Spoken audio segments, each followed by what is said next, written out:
Welcome to Upon a Heathen Path. Today we step with Freya, as she truly is, not simplified, not sanitized, but as a whole. Always, I'm your host of Chaos, Eric, and with me as always, Phoebe. this is gonna be a good story, I think. We're gonna talk about Freya and her cedar experience and sovereignty, love that mourns, and the death that transforms, and then the goddess who is never meant to be comfortable, right? So what is Freya's core identity? Uh she's not just a goddess of love, right? She is the lady, a title like denoting sovereignty, right? And Stevie is way more vast than the knowledge of Freya and like what that means and why she's not a goddess. She is the lady, right? And Right. how denoting sovereignty, what that really means, and like why the hell people are just afraid of her. Well, they don't know her, right? And she's not Aesir per se. That was by circumstance. And Vanir by birth, right? Yeah, she was born by Nord and so on from there, but Nord wasn't Aesir to begin with, really, right? So there's a lot of tension that follows Freya and her life between being Freya and then her other self life of Frigg. So it gets it can get a little confusing. It can get a little muddy, but she's always been the same person, the same lady through all of her life, right? And she represents a lot of cycles rather than just order and chaos. She's so much more than that, and she doesn't get enough credit for what it is, right? You don't. So let's break it off with where do we start with Freya, right? In your opinion? I think we should just start with everything. Like how she's misunderstood. Let's talk about how she's misunderstood. Yeah. Especially due to social media now. Modern day pagans seem to kind of misunderstand who she is due to like obviously social media, pop culture, that type of stuff. So what do you see social media portraying Freya? I see a lot of them thinking just about the sexuality and, she's just like the love goddess, which is very far from the truth. And it kind of downplays who she really is. Mhm. And she's more than that. So, it takes away her authority figure and it takes away her powers when people think she's just a love goddess because she's obviously more, like I said, she's more on death, pleasure, sovereignty, her magic, and battle. She gets the second pick. I mean, she gets first actually. She gets the first She gets pick. first. Yeah, she's the chooser of the She's slain, the right? first. She Yeah. gets it before Odin gets his pick during the battle. So Right. And as Freya, she is embodied power, not right. institutional. Right. And that's a big thing. And I want to step on how you said, the lady. She's the lady with her name. Mhm. Um, it's not a personal name, but it's more so of like a title. It is a title, yeah. We so she represents a role in an archetype, like you said, of sovereignty and power. So that lady isn't just because she's the lady of love, she's the goddess of love. It's her power that makes her have that title. So a lot of people misconstrued that. Absolutely. Oh, there's a big difference between Freya and Frigg, right? Very They're big. they're not similar names linguistically, obviously, right? Right. And they don't really have any overlapping love and fertility. Like one is embodiment and the other is institutional with that. Yeah. When she's given to Odin, basically. I mean, Right. to hell And with that. Frigg is more of a light and like people pair the two because they think Freya is light, but Freya has more darkness, and people take that, they strip that away from her, her darkness, that she, she's more of a dangerous aspect, not in a bad way, but it's more of like, I'm trying to, like, with her, she portrays the favor of sexuality without responsibility. So her magic, Right. her, she, Yeah. it's like Frigg, she represents fertility and love in a brighter light. Freya works with magic. See, she is sexual. Like she has that sexual power, but she's more than that, obviously, like with the death and goddess of war. And so they're very two big different people. For sure. Well, Freya is more over desire than it is chaos, Yeah. right? And she can definitely manipulate that. But power, it's okay. Power through attraction and not domination would be probably a better way to say that, right? Right. And she doesn't rule through law or a throne. Mm-mm. She makes that shit happen just as it is. She a badass. She baddie. I bet, She dude. is. I bet she was a fine looking lady back in the day. I bet she was. Oh man, boy, and that right there, just I think the name Freya is so powerful, and it's a desire of force, like force and movement at that time, or at Hmm. that point, like you can't help but say that name and be like, man, that sounds tough. Right. I just don't think how you can, but um. Yeah. So that's the big thing is like I see a lot of people get misconstrued that she's the same person between Frey and Frigg.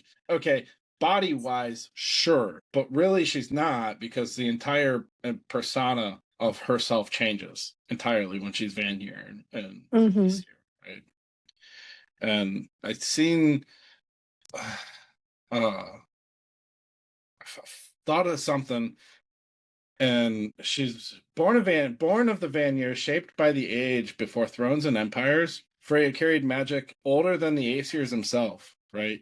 Hmm. So before the Aesirs were a thing, Freya was doing magic long before Odin sacrificed himself to himself, right? And Yeah. he first seen his touch of magic. Yeah. Oh damn! It's like kids slamming doors around this place. So came right in there chit chatting. So I think the with that we can talk about we talk about cedar magic, right? Right. And how Freya was the first to learn cedar magic, right? Hmm. And sacred knowledge. It wasn't Right. just Odin. Odin's not the only one who practiced magic. Odin didn't know until he wanted Freya to teach him, but not just magic. I mean, obviously magic, but it was more of like fate prophecy, Hmm. and like the weaving of the outcomes. Well, So it's that that's everlasting or ever unsettled thrill for knowledge for him, right? right. And but you gotta think Odin, he's like, he loves knowledge. So he's like, give me that knowledge. Exactly, right. You So can't be the only one that has this shit and I not know it. right, he's gonna know it all. But especially a female. How dare they?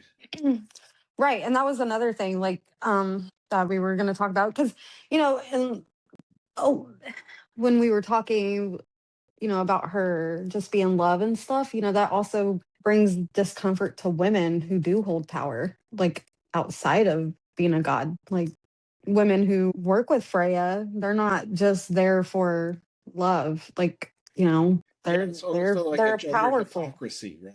Exactly. So I do want to bring that up. It holds power without permission, if that makes sense. Like it mirrors them down. Like, oh well, they're this. Yeah, Wait, especially if like you're walking or working with Freya quite right. frequently. Like Freya is seen as sure she was mocked Mm-hmm. as promiscuous. Yep. Am I missing? I am missing enunciation. Promiscuous. Thank you. I not eat. Deceitful and like obviously like morally loose with, and I think they only tie that morally loose part into the the tale between her and right, Frey, right? Yeah. And whatever, do what you do. Right. That's that's not fair because Odin wanted to practice the same stuff, but it's looked at as unmanly and shameful.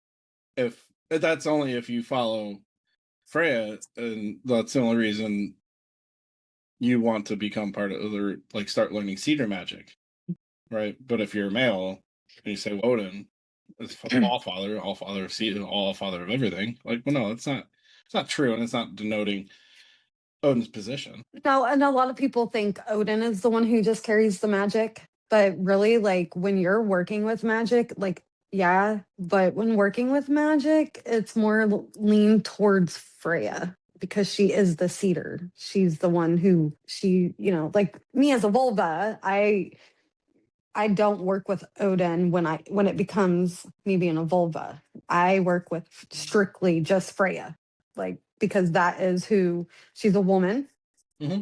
and she, as a vulva, you're the ones who work with trans work, rune work, cedar magic. You're the ones who's carrying everything within your blot. So before any time I have a blot, I have a, ritual, anything, and I'm working as a vulva, I will always credit that to Freya, not Right. Odin. And a lot of people misconstrued that. Right. And I think that kind of dabbles into those people that may be more esoteric Mm-hmm. in nature, and it's okay, but be ready for the argument of what you just said and what we're talking about now, right? Right. And it just falls into the pattern of the masculine ruler absorbs, sacred feminine knowledge, then reframes to preserve its hierarchy, Right.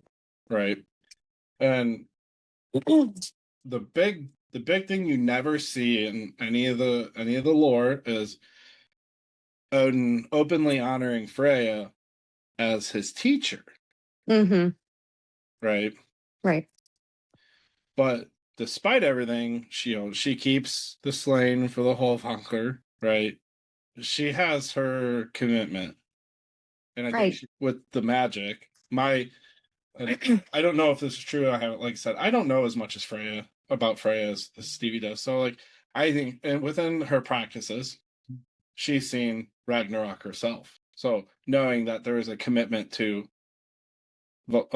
Asgard just all together and the other realms per se, it's more preservation of everything instead of just one thing in her mind. Yeah, Yeah. that's my opinion. I don't know, but Odin never challenges her claim. So, like, are you seeing through the smoke screen or not, kind of thing? Yeah. And she's always she's always remained independent and somewhat feared, except for like when Loki runs his fucking mouth, but that's pretty typical. Right. So it's kind of like it's a little gaslighting, if I gotta say, the way It is. Odin would treat Freya in her position, but yet never challenge it, but never Credit give where it's credit, due. give credit, right? Right.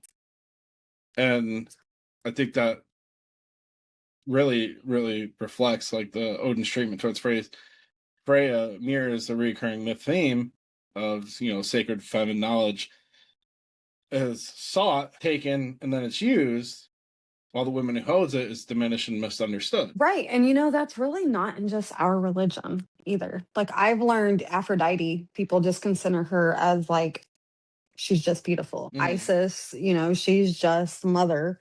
And then you got Freya, who's just sex, which strips them of their political power and it strips them of the authority, their connections to death, everything else that we've mentioned. Mm-hmm. And it's not just our religion either. Like Right. that's the thing. It's when it comes to the women goddess. And then, and what I think, in my opinion, is, they're the powerful women are often feared, like you were saying. I think because they can't be easily governed, controlled. They can't be. Right. Then you got, it also, like you were saying, disrupts social hierarchies. So, that social figure Yeah. of men are always above. And then it also challenges the male dominated authority, like we just said. So I don't disagree because it scares the shit out of me sometimes. Like you meet like as a man and you come across a powerful woman and like as like it as a guy. Like you can just feel that woman's energy that like okay, well I can't run sideways off the mouth with her kind of thing. Hmm. And that's scary. That's really frightening. Like, I think especially now, well, we're starting to see less stoicism being projected. At least I'm not seeing it, or I'm not looking at it that way. But, or I'm not looking for it, I should say. Right. Oh, that's frightening, and I can't imagine then there being a woman who knows more than you, or knows something more than you, that's powerful, and it not be a little bit unsettling, right? Or Right. scary, Intimidated. intimidated. That doesn't give men the right to, you know, diminish or unvalue that. It's like, No. women, you see now, like in modern days, you see women stepping into more male dominant roles as far as, political, blue collar work, and just Mhm. the working world itself. Yeah, I've no, and like even in the healthcare field, like doctors, Mhm. it was all males. Look now, like there's a lot of women doctors, but we also have the male doctors who think they're always right and doesn't agree, but think they're more knowledgeable. But no, they're not. But like I say, I always got Freya on my back, so Well, that's because you got cats. You got a cat. You got a cat from her. I did. Did you see that picture yesterday at Mhm. work? Yeah, You did? yeah. Yeah. She even sends them to me at work. There you go. So that's the other thing is symbols and sacred animals of Freya, right? Hmm. Cats, the plus the wild, right? So a wild cat coming up to you at work, like, that's just great. Literally watching me. Because cats are fucking scary, dude. They're so unpredictable. The ferocity that those things carry with them is unmatched. Okay. Yeah. So then you got falcons with, her shape shifting and stuff like that. Of And then course. the boars. And the boars, right? But then gold, right? Which it's Hmm. not gold the material just itself, but wealth, Yeah. sunlight, and prominence, right? Yeah. So what the Frey had two cats, yeah, Yeah. Hmm. yeah, and everything I've seen, they look like really mean looking fucking cats, and I wouldn't come at them. I'm not gonna go walk out on the street and go, pss, pss, pss, Right. but so not just Freya held her own too on the battlefield. She was a bad bitch. She could wield a sword. Hmm. Hmm. She was always where blood was spilled. Always. There's Always. never a puddle of blood that her feet did not get in.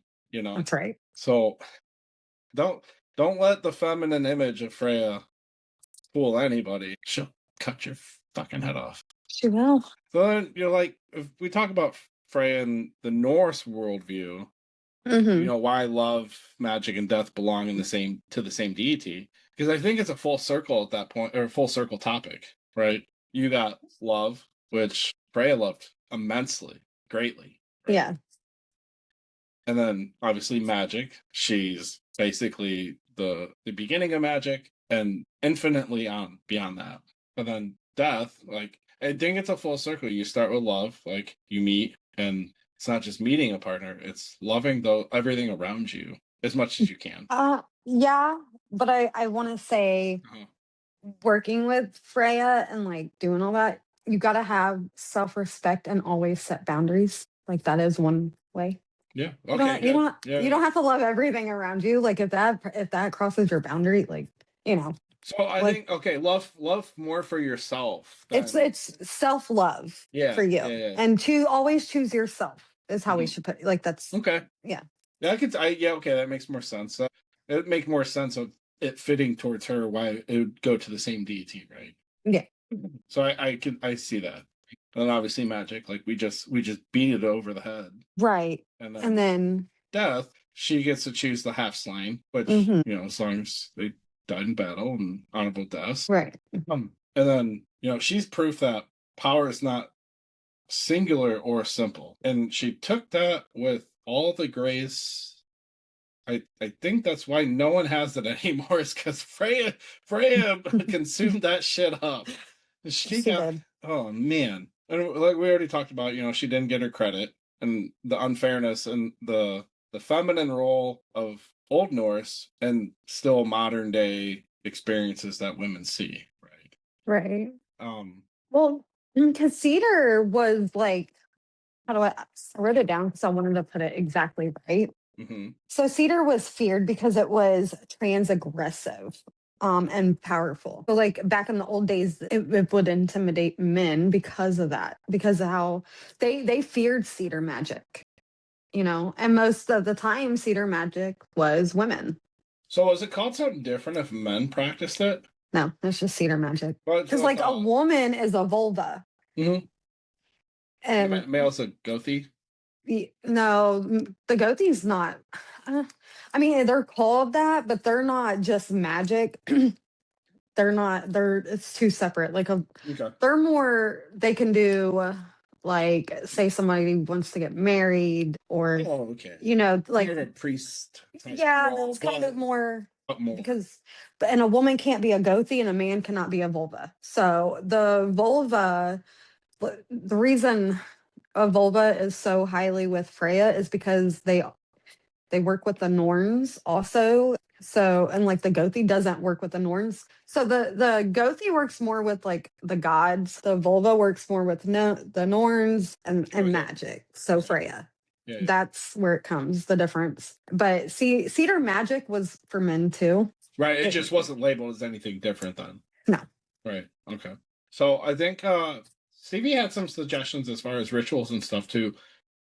If anyone's interested in learning cedar magic, she had some rituals and offerings that are acceptable to for new beginners. Yeah. Yeah, but I don't want to teach someone like I'll just do like offerings. I don't want to like go into the rituals Oh, okay. just Well, so what because were some of the offerings then? some of the offerings would be like honey Okay. because that's a really good one. Like if you want to for self-love, honey. Well, because some people practice Yule on the 21st, right? And or well, Right. and then some at the end of the year or the beginning of the new year. The beginning. There's But certain when they gods that you do, work with though. yeah. But some things that like in the upcoming days that people can start giving offerings. You could do honey, mead, wine, bread, oats, barley. Okay. You can even do like amber. I don't know if you said that earlier. I I don't can't know who remember. she is. No, it's not a her. It's a like crystal. Then we could do flowers. There's certain type of flowers. There's incense, myrrh. I can never say it white. I can't say it white. I need to go to bed. Right. It's Myrhh. I can't pronounce it. White. Myrrh. I don't know. I got it over here. No, I spelled it Myrhh. Is it mirror? Yeah. Oh, okay. Then I'm saying it right. Frankincense is a really good one. Fucking really good cereal. I don't know frankincense cereal. Fucking berries, man. Oh, okay. I know that one. That's that Halloween cereal. That's just Jewelry. And it doesn't have to be like expensive jewelry either. It could just be anything. And then like necklaces be top. no, more like It's like it's a rings. hierarchy of rings. I would because you're not gonna wear it. You're gonna leave it on your altar. Right. I mean, you can do necklaces. There's a lot.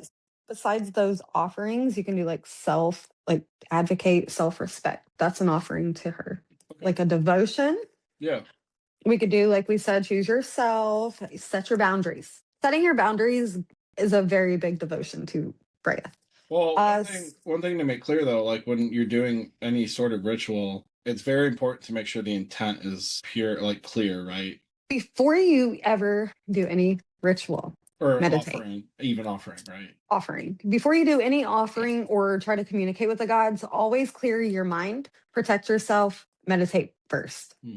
It helps me meditate first so that nothing is going to misconstrue what my intentions are. But I personally like to just meditate. I like to meditate even when I communicate with the gods. Then I can go in. Well, it seems more bilateral for me. Like I'm the same way. I like more bilateral brain function at that point. Right. I only do I like to do my offerings outside. I don't like doing them on the altar because I don't connect that well inside.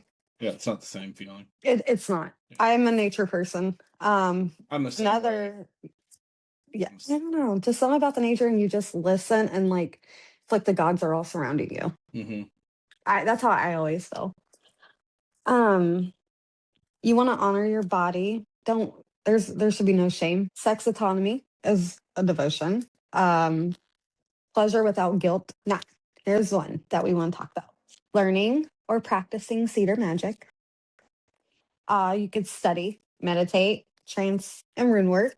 Okay. But when you're learning, just even learning, but be respectful. Got it. Some offerings to bring strength and courage, such as like if you feel you're knocked down, so you got in a heart, you got like in a breakup or something just to So end your way. something changed, right? Dramatic. Yeah, just stand up. Don't dwell. You got to pick yourself up. Choose the truth over comfort is a very big one. And grieving honesty. So those are my top. That's a big one. It is. And these are kind of like what I go by, like if I'm doing a devotion or offering. Oh, awesome. So those I think those are great ideas for offerings. For those who are just learning or have want more ideas. And I think this is appropriate closing for you guys, the listeners. If Freya were honored as she truly is, and not softened or simplified the way we see her, Stevie and I see her, what part of her would make people uncomfortable today? And I think a lot of what we talked about would cover that. Make points and validity to this conversation so far, right? So there very likely could go into a part 2 on this one, but we got a lot. There's so much to talk about. And if not to cut you off, but if anybody like has suggestions that they would like us to talk about, comment and let us know so we can discuss it and help. Yeah, we would love to hear that. So, and that, if you guys enjoy this episode Upon a Heathen Path, please leave a like, comment, and or share. We really appreciate it. Any comments or suggestions, and we'll take into consideration to see what I'll talk about for sure. So thank you guys. Appreciate you coming in and listening. Hopefully you guys like the Loki episode. I think that was pretty cool. I like that. I like that one. So, guys, we'll see you guys on the next episode of Upon a Heathen Path. See you guys. Bye. Bye.